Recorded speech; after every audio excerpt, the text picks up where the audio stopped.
Broncos country, I don't even know what to tell y'all, man. I really don't. Um, the Broncos have learned how to redefine winning games in the most absurd and the most ugly fashion and in the most unsustainable ways. But hey, they won on Thursday Night Football against the Raiders in a horrible game all around, 10-7. And who would have thunk?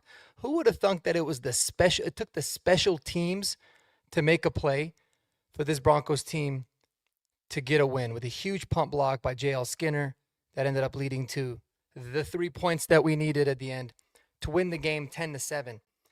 Guys, I know I've said this a lot in the past, and I've said, I'm never going to apologize for an ugly win. A win's a win. This one was extraordinarily concerning for me. It was, and I think it's because now our expectations for this team and what we ultimately want to accomplish have been raised, and this mini bye could not come at a better time. But that was the worst offensive performance that I have seen from this football team in the Sean Payton era, and obviously in the Bo Nix era. Bo Nix was awful tonight. Sean Payton was terrible. No semblance of getting a feel for the game. The most head-scratching decisions at some of the worst times. Very, very confusing. At least the game last year against the Jets, we played in a monsoon. We had a little bit of an excuse, but also we were just the team there that was trying to, get wins at that point. We had a rookie quarterback. We had all sorts of things going on. We win that game 10-9. This one was awful. Awful, man. It was so bad in so many different ways. And it sucks because I really want to be happy. I mean, this team is 8-2, right? We have to remember that. But I never felt like I would see the offense regress. In fact, I really thought that the short week, maybe more simplified game plan would be able to help this team. It certainly didn't. Unless they come out and say, like, everybody on this team was, like, really sick with an illness, because you saw Quinn Miners left with an illness, and Will Lutz earlier in the week was sick. So unless, like, everybody was just feeling horrible, I don't know what to make of it. I don't know what to make of it. But, hey, we escaped, man. We escaped. And that was cool. Computer Blue coming through saying we couldn't do anything. I was hoping we could at least ran the ball well. Yeah, man. I mean, me too. It was one of those really quirky games. I'm not going to be on live for too long tonight, guys, because it's a little bit late already. But I just wanted to come on. Like, it's one of those things where everything was so bad. Bo Nix his feet were all over the place. Like, I really felt like he was making a lot of progress with his mechanics and with his ability to play in the pocket. And it just got so bad tonight. He looked like he was really trying to push things. He was rushing. I get that there were times where the Raiders would get pressure on with 4, but you're not going against a vaunted defense. It was really weird. It was very strange. I think the Raiders put a lot on tape of what to do to really get this offense to just be completely inept, because that's really what they were. And it's frustrating because there was times actually early in the game, I felt like really around the second quarter, where Bo was really, I liked his pocket manipulation. I liked how he was stepping up. And he started to get into a little bit of a groove, and then penalties just absolutely murdered the drives. I mean, murdered the drives. The really big one was the one right before half. We're driving. We got some big chunk plays. We get a pass interference, which I think was a little bit suspect. Then we get some false starts. And every time we would take a step forward, it's like we were taking 2 steps back. So awful. But listen, I don't want to take it away from one side of the field of this team that is unbelievably special, historically special, and they deserve every bit of their flowers that they've gotten. And that is this defense, man. Unbelievable performance by them, just suffocating this Raiders offense as a whole. The pressure was unbelievable. I mean, it was crazy. Like, Brock Bowers ended up with 1 catch. It went down the field for 31 yards, and that was it on just 3 targets. He was completely eliminated from the game plan. They could not run the ball. They had 74 yards rushing. We actually outrushed them with 84 yards. But ugly game, man. Ugly game. And listen, this mini bye week, I really do think is coming at a good time. I don't know if this team's mentally exhausted. but they need to really self-reflect and evaluate this offense, and they owe this defense a lot. They got to be a lot better for the final 7 games of this season going into the playoffs too, because this this defense has just been carried, absolutely carried, and I never would have thought that it was carried today even by the special teams. So lots of concern, but anyways, listen, man, it was a big win. It was a big win. Obviously, you love to win the division games. How they look, for the most part, doesn't matter. But again, tonight was like eye-openingly bad. It was really, really bad. So David Gill, he coming through saying, yes, I didn't think much of Sean's imaginative play calling. Today was really bad, man. Like, I don't usually get on Sean with the play calls, but today he had a good stretch that was terrible. I'm very convinced, at least I hope this is the case, because I've never seen such a bad play call on such a down and distance at that part of the field as the receiver screen throwback that we were going to do with Cortland Sutton. I'm convinced Sean Payton thought it was first down. He's probably going to address that in the post-game presser, because there's no way you call that on third down there. It's third down, and I think it was 3rd and inches, at a place in the field where you're obviously going to go for it on 4th down. So what you do there is you run it twice. There's no way I can imagine Sean Payton actually wanted to dial that up there. That makes no sense. He was not doing his offense any favors, man. And yes, I mean, the broadcast kept saying like the Raiders were doing a lot of really good things on defense and switching things up and confusing this team, blah, blah, blah. But like, let's go back to the training camp install days and just get some first downs. You know, get something going. And it just wasn't happening tonight, man. It just wasn't happening tonight. But as horribly as we played, the Raiders are way worse, man. They did everything that they possibly could do to lose this game. And, you know, we'll take it. You know, we had really bad penalties. Well, they had just as many, 11 for each team. It was terrifyingly bad. We ended up with 2 turnovers. Giving away 2 turnovers. We took 1 away, so we lost the turnover battle again. That's been a major concern. These are the types of games where it's good to win, but it's going to come back and bite you hard. Like, if there's any semblance of what this offense has been, if we take that into it, you know, next week against Kansas City, we are going to get embarrassed at home. And maybe that's what this team ultimately might need, is just a good old-fashioned ass whooping to get back on their P's and Q's. But it was bad. The O-line was struggling a lot of times today. The run game was just really not consistent, really not being able to get things going. It did ultimately, you know, ended up with a 3.1 average, but a lot of wear and tear on JK. Thank God that he's good. But yeah, that was a bruising game, you know. It was. They played the Texans on Sunday. I just don't think they were all there today. Yeah, and I do think that there could have been some sort of a bug going around in the locker room too. Like I said, you saw some guys come up on the injury report with illness. You saw Quinn Miners leave, but again, man, like, it just can't be that bad. It was so bad. If we end the season, my man Robert, what's up, buddy?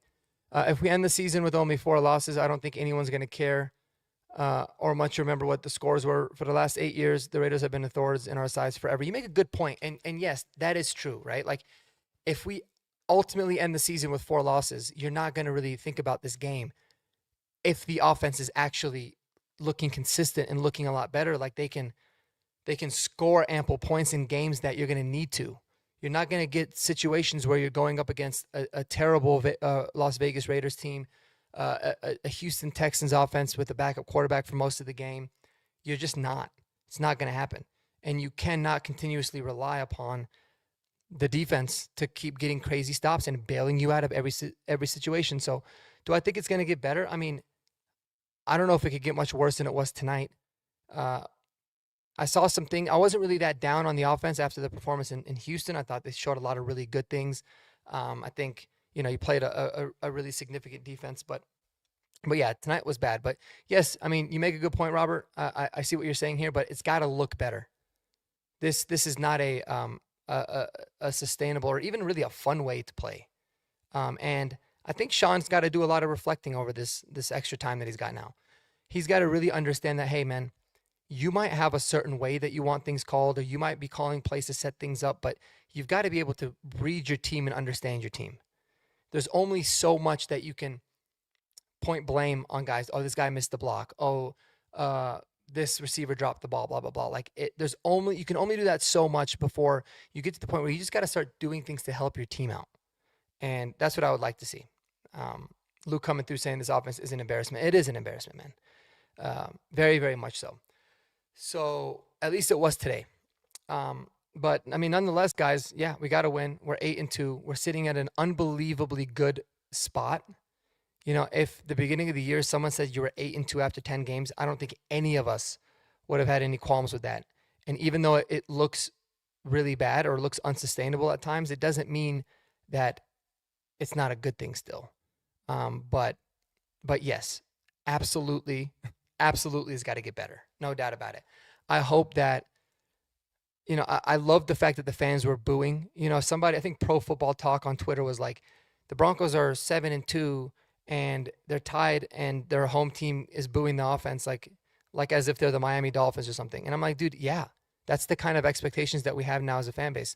Absolutely. Especially when you've got a so-called offensive mastermind in Sean Payton, because we know that your defense, it's rare that they're going to be able to carry you the whole way to where your ultimate prize is winning a Super Bowl. I know we did it in Super Bowl 50, but that team, even them, like even having Peyton Manning as an absolute shell of himself, like his leadership, they at least had an ability to run the ball.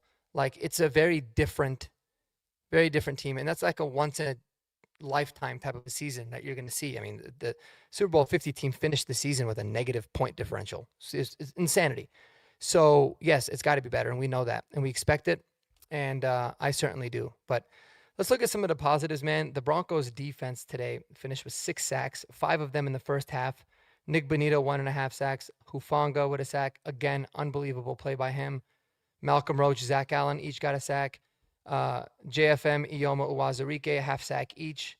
And Jonathan Cooper with a half a sack as well. So just dominant performance by the defense. One injury note, Jonah Ellis looks like he pulled a hamstring.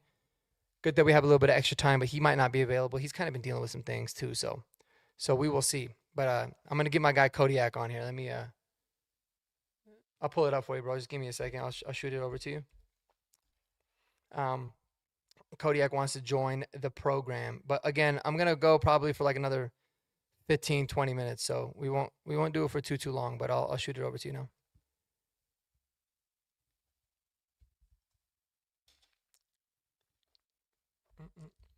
There you go.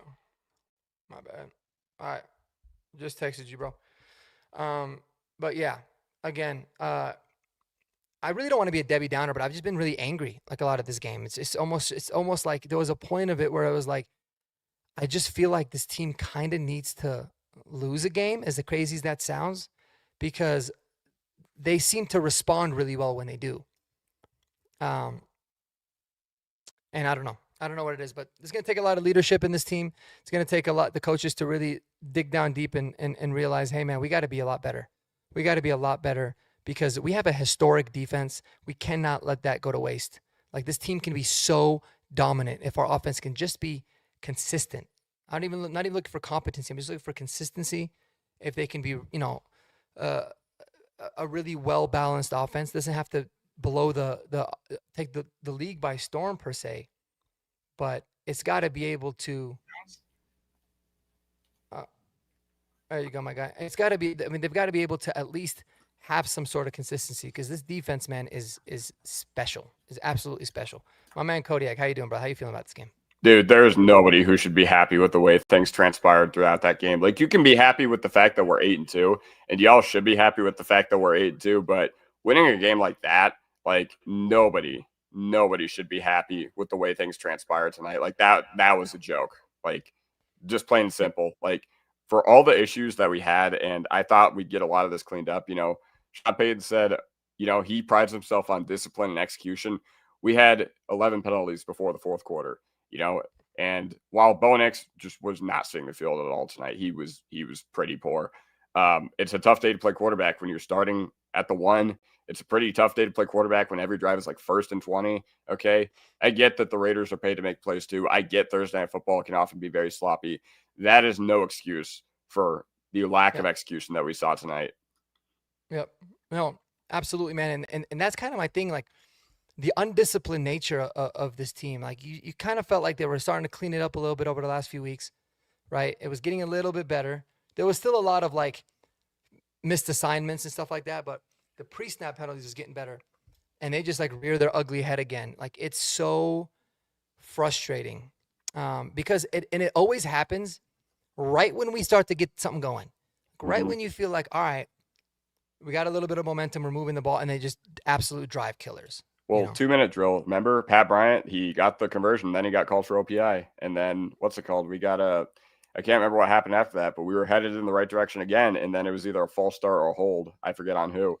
But yeah, yeah, I think it was a hold on Mercedes Lewis, but it might have been a false start.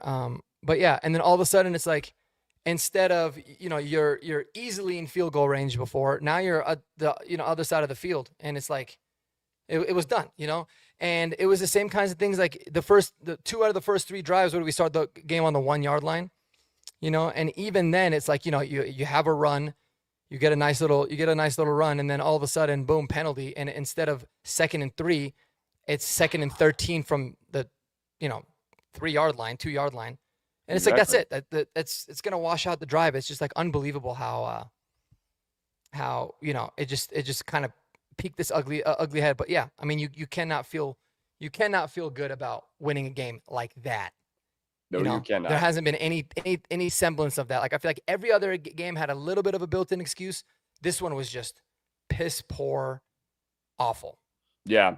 No, no, no, and I think we were very, very lucky to win that game. Like, Yep. we were just so lucky, especially with the blocked punt. You were very lucky that, the Troy Franklin, like, interception, whatever, you are very lucky that did not come back to haunt you. You are very lucky that, the Raiders committed, like, a hold. Jack Besh on the other side of the play when he didn't need to hold on a Yeah. huge Genty run. You are Mhm. very, very lucky that all those things went down, and overall, yeah, that's all I could say is that you were lucky. You escaped this one. And what's crazy to me is that last year, this team had almost no expectations, and we were beating the nuts off of every team we should have.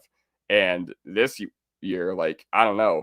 Yeah, you had the Bengals, you had the Cowboys, but you're not going to be able to play two historically bad defenses every week. Like, No. what's the deal? No, and it just seems weird. It's almost like even when we played the Cowboys, like I know how bad they were, but the offense just seemed like it was at least in some sort of a rhythm. Like Bo was getting the ball out of his hands. Things were kind of happening smoothly. Today it was like there was nothing going on. It seems like guys were missing blocks all the time. Bo just quickly wanted to escape. No one's really running downfield. Guys are dropping the ball. Bo's throwing it inaccurately. Like it was wild. Yeah. And it's like it goes for these stretches. Um, how do you fix it, bro? Like what do you think during So, this mini buy? we're in week 10, man. I don't know. I genuinely don't know. Because, like, I get it. First month of the season, everybody was like, all right, Sean Payton's not really in his bag in September. I was like, whatever. I can forgive that. Bo Nix historically also started slow, except for his final year at Oregon. I was like, all right, all that I can stomach. But, man, we're in week 10. We're in week 10, and all the issues were Sean Payton, after week 2, week 3, was just like, all right, we got to get that cleaned up. I was saying, where's the mop bucket? And the mop bucket still hasn't come out. There's no Mm-hmm, cleaning solution. There's no chemicals here. mm-hmm, And yeah, now there are two positives I do have to take away from this game. Actually, three positives. Okay. First of all, you're very lucky that the Raiders are irresponsible and they continue to send Gino out there. Like, that was coaching malpractice, especially after what happened on Sunday night with Daniels. That mm-hmm. that could have ended really, really poorly. So we got lucky there. Two, you're also very lucky that in the NFL, okay, you're not going to look at this game at the end of the year and be like, well, you beat the Raiders. It only cost in disgusting fashion. It's only 0.1 of a win. Nope. It all counts the same. So you are still an 8-2 football team, but we are not going to be in the playoffs very long if this keeps up. Yep. Number three, I guess another positive is that this is not going to be a fun next 10 games for this team. Next 10 days, I should say, for this team. Because you got to wait 10 days to come out against Kansas City. And I guarantee it's not going to be very fun in that building with what Nope. Sean Payton has to say, what the offensive coaching has to say.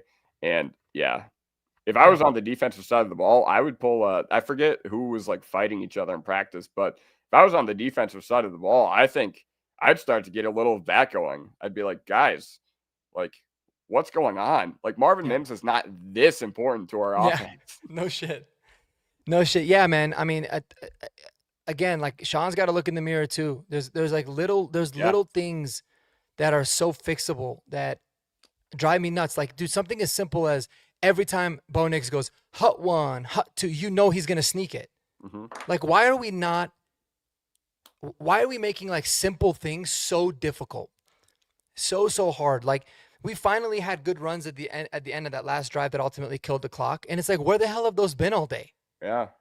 That running at a shotgun, always trying to have a moving pocket, like it's mind numbing. And yeah, I mean, the defense has got to get on their ass quickly, because as great as they've been, and I'm sure they really take the the challenge of like that we always kind of put upon them about, like, winning the game or making the plays. But dude, it's got to get significantly better. And I think for me, like, it starts with just really, and I know we've been saying this a lot, but they actually have to do it, like, just simplify stuff.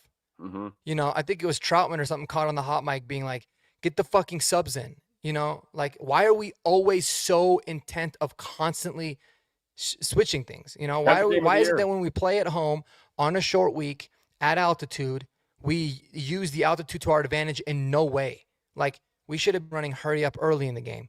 We should have been trying to jam it down their throats and getting them exhausted. And instead, we just give them constant 3 and outs to where they can stay fresh. Like, it's just those small things that drives me absolutely insane. Yeah, by the way, 10th game of the year. Like, we saw it in the Tennessee game, and we were just like, all right, whatever. This is going to get cleaned up. And then now it's like tomorrow is 2 months exactly from the first Tennessee game, and it's still going on, And all offseason, I'm going to be like, all right, last offseason, all we had to talk about was, all right, who do we add to potentially get us over the hump?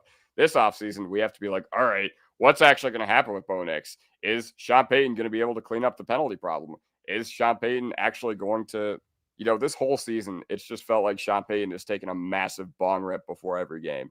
Mm-hmm. Okay.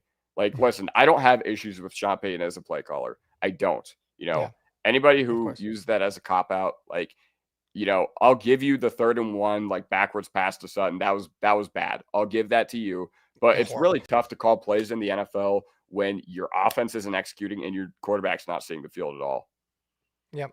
No, I mean, like I said, you make a good point, but I think as a play caller, your job is to say, okay, how can we make it as easy as possible for you guys to at least get some confidence, at least get some things going, and then we can kind of work it in. Like, he did a good job of that. I don't know if it was I think it might have been even the Cowboys game, where I felt like they weren't trying to sub things a lot. They weren't trying to sub guys in and out. They just kind of wanted to get things going, and then they started to be like, all right, now we can build on this. And it's just got to revert back to that, because it's not like this team suffers from a talent issue. That's what was driving me crazy today. It's like, guys, why does it seem like we're so intent on, like, getting certain looks all the time against a team that you're just better than? Just line up your best guys and beat them. Yeah. And it's like, that's where it drives me nuts. I can understand it maybe a little bit more when maybe you're going up against a really good defense, or you want to exploit some sort of matchups. But when it comes to especially teams like this, dude, our guys are better than their guys. There's no reason that secondary should have, held us to 136 yards passing. Just go at them. Yeah. I do that's think where it drives me nuts. Yeah, but I do think we're starting to see a lot of what we saw last year from the wide receiver room early on, especially. I think we're starting to see a lot of really poor play, like, just from that wide receiver room in general. And that's just going to have to be addressed this offseason. I just hate to say it, but, Pat Bryant, he's doing his fair share, in my opinion, especially as a rookie. So he's the only one that gets passed for me. But Sherfield, complete non-factor. Okay. Sutton, where have you been? Like, where have you been lately? I mean, nice touchdown catch last week, but you're the guy. Troy Franklin, it's been rough. Wide receiver 2 opportunity, it's been rough so far. And Evan Ingram has added nothing to this offense. And I think we're just deploying too many non-factors so far. Too much Prentice, too much Troutman. I know a lot of people are, fine with his blocking or whatever, but, why are we targeting him? And Lucas Kroll was still getting too many 3rd down targets when he was healthy, even though I don't think we'll have to worry about that for the rest of the year. So, yeah, all I have to say, once again, Marvin Mims is not that important to this offense. Nate Adkins is not that important to this offense. Okay. I know Miners did go out with an illness, so I think I think that's positive because illness suggests that, you give his immune system time to. Well, he came back too. Yeah. So, you know, Yeah. luckily, yeah. But what Ben Powers is not this important to your offense. Like, there's just so many things that I'm just like, why is it so hard for your offense to get going? And it's hard to not look at the quarterback. Like, if you had told me before the year began, like in May, June, when we were looking through the schedule and we were just like, all right, W there, W there, W there. If you had told me that we were 8-2 heading into the first KC game, I would have thought Nix was a lot further along. Yeah. That's just all I have to say. Yeah. No, for sure. And today was definitely I mean, one of his worst performances for sure. He just seemed very uneasy the whole game. Very, very much so. And you saw semblances of that a lot in the beginning of the year. Again, you still always saw it creep up, but I felt like, man, it was getting so much better.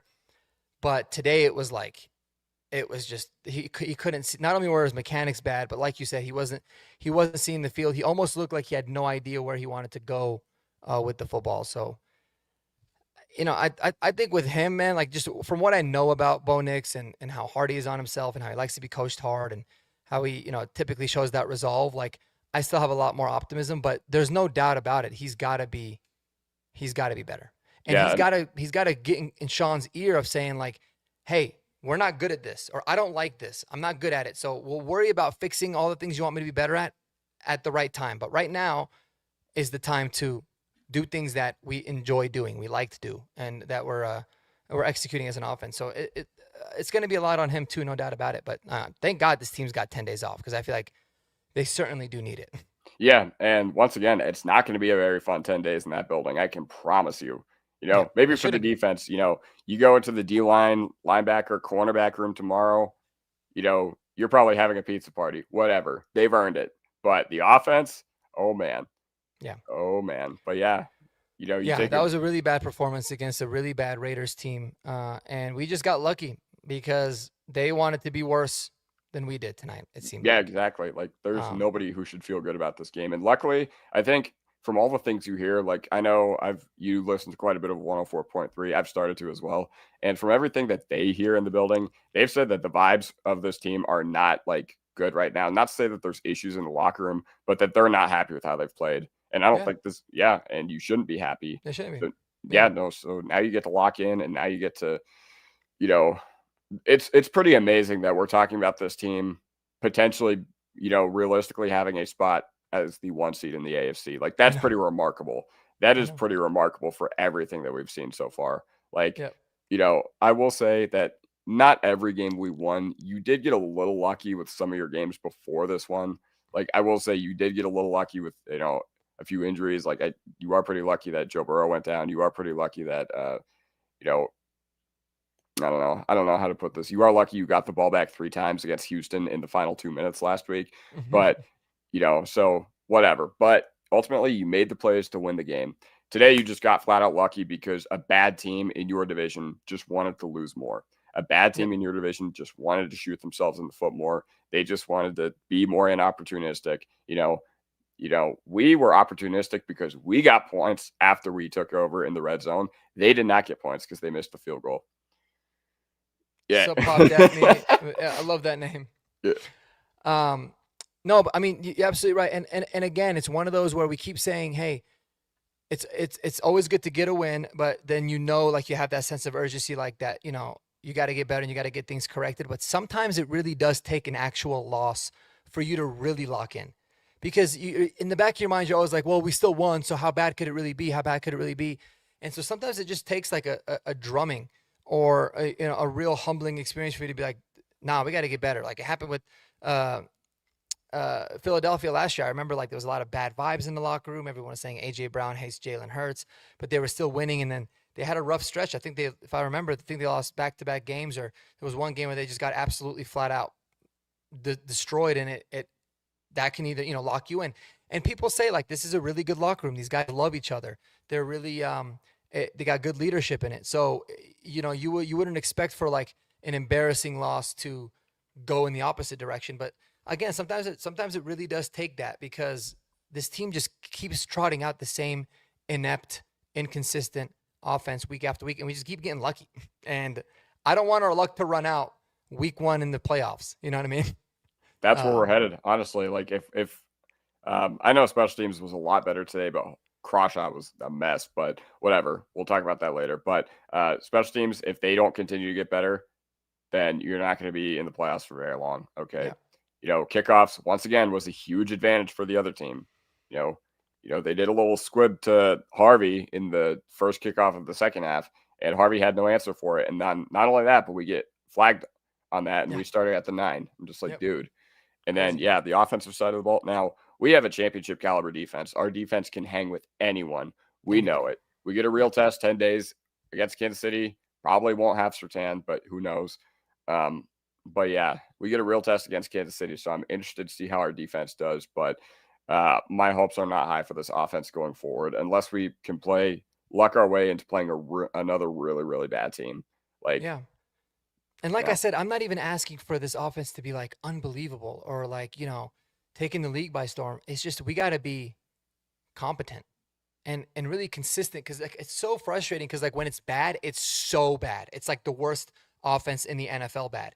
And then when we show those flashes of like being so good, and it's like, what the hell are we? But we obviously do the so good a lot less than the so bad. But it's like you see it, so it kind of keeps teasing you a little bit, you know. exactly. But ultimately, yeah, it's just got to be so much better. It Yeah, really does. But it's been just terrible. And I had a lot of hope last year. At the end of the year, I was like, man, this offense, they were just missing a few key playmakers, and they were missing the juice to get over the hump. Because like I've been saying a lot, I've said it on your channel a lot. We're down 3 firsts, we're down 3 seconds, and last year that was still true. This year it's still true, but ultimately you're starting to see it pop up this time around, and I don't know what's happened. The yeah, reason I don't know what's happened is because this offense has substantially taken a step back. We were talking about what is Bo Nix going to be able to do with a legit tight end, with a legit running game. And while he doesn't really have the legit tight end yet, but mhm, the running game is so much better. And the fact that it's still looking like this is just bad, yeah, especially with how limited we truly were last year. And it was so obvious that we were limited, but everything just looks so much easier for the offense last year that I'm just like, what is going on?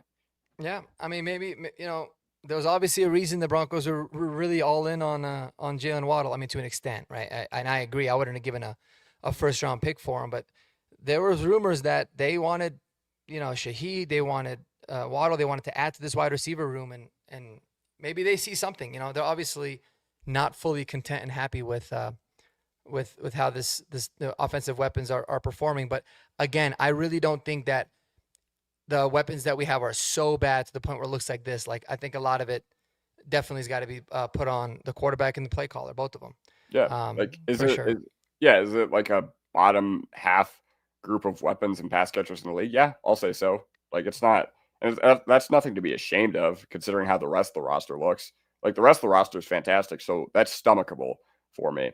But when you have it looking this bad, and pretty much all the problems I can see are largely execution, Hmm. largely execution, and it felt like tonight guys just weren't getting open either.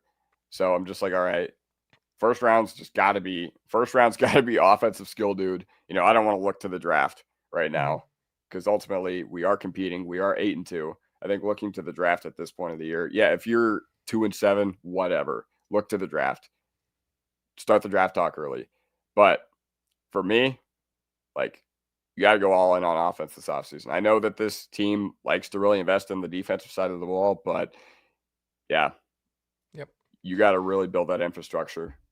No, no, I agree, man. I agree. And we'll see how they ultimately keep on competing. I mean, I think you got some positives in terms of the young guys. Like I like the way RJ's developing in terms of like the specific role that they want him in. He didn't really have much of a game today, but I like some of the flashes that Pat Bryant's it's showing. But yeah, ultimately you got to go out there and get guys that are certified ballers that can get things right on offense. And doesn't seem like we have that. But Cody, I appreciate you joining in, man. I'm gonna wrap this thing up. Again, my final message to everybody is be super pumped that you're 8-2. It's a lot. It's a much better. It's gonna be a lot better Friday tomorrow. Being 8-2 and winning as horrendously ugly as you did than being 7-3 and losing as horrendously ugly as you did. So that's a big positive. But again, this team's got to get better. No doubt about it. Because the Chiefs are coming to town. And I'll tell you what, like the whole game, even up until the buzzer, I was thinking, and it's probably not going to change, the Chiefs are going to absolutely run through us. Yeah. Run through us. If we don't have if we put Surtain, anything, if we put anything even close to that on the field. No, like if we don't have Surtain, especially for that, we are going to get our doors blown off by Kansas City. But once again, divisional games, whatever. The coaching staff's going to turn up. Everybody in that building is going to be on high alert. You know, Casey, unfortunately, is coming off the bye, but you have a mini bye too. So we'll see. Yep. And you have a good opportunity ahead of you. And I guess that's the only positive thing that you can take away from this. I mean, dude, you got an opportunity that's like, you got an opportunity to take a 3.5 game lead on the Chiefs. Yeah, exactly. With 6 games to go. I know. And obviously, you still got the Chargers, but that's pretty damn crazy. So if I'm Sean Payton tomorrow, like when they're doing like the team speech or whatever, I'm showing like playoff probability, and I'm showing like, guys, all right, before I do all the yelling and screaming and like pointing out all the bad things the guys did on film, you know, with the little clicker, I'm telling everybody you're 8-2 and you have a chance to go up 3.5 games on Casey, which is pretty wild to think about. Yep. No, it certainly is, man. And we're definitely at that fork in the road kind of moment, right? Where if in the final 7 games, the offense starts to look pretty damn decent, then all this is not going to matter. You might even be grateful that you went through all that to get it better. But you could also go to the point where you go on a pretty significant losing streak because, you know, you constantly are just putting your defense in shitty positions that they're not always going to be able to get us out of. So the schedule gets tough. But again, appreciate y'all and everybody tuning in on the chat. You guys have been dope. Kodiak, thanks for joining, my guy. And y'all make sure to have a good night, man. Go Broncos. Peace. Yes, sir. Go Broncos.